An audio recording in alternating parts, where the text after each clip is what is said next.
My name is Amy Norgren. I'm a junior at Northwestern College and a criminal justice major.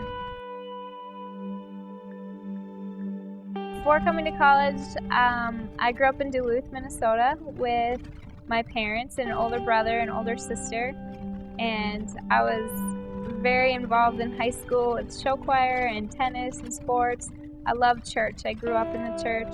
I participated in all the youth group type stuff, and I just loved life. I had to grow up faster, I think, than some kids, at least. In junior high, my dad was really sick and in the hospital.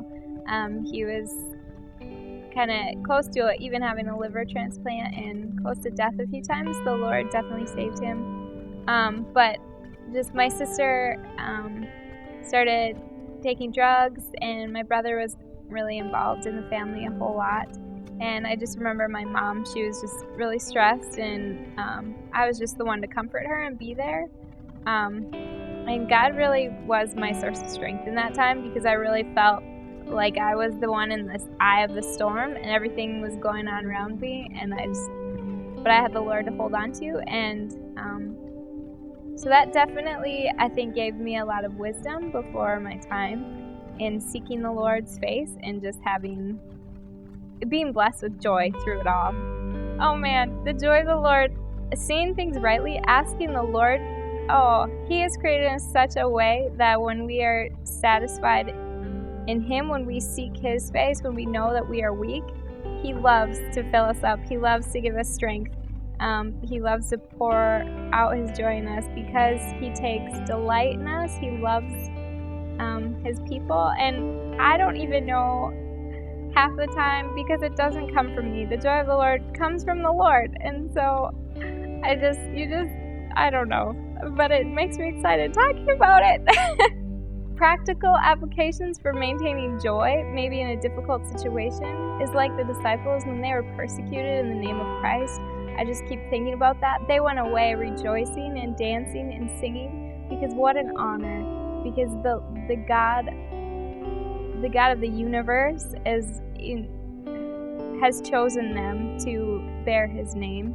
And so I think just the more we focus on who God is and how holy and awesome and beautiful He is, that should fill you up with joy. Before the trip, I saw missions as purely evangelism, kind of just as a pastor's role, or I didn't really know a whole lot about missions before the trip, actually.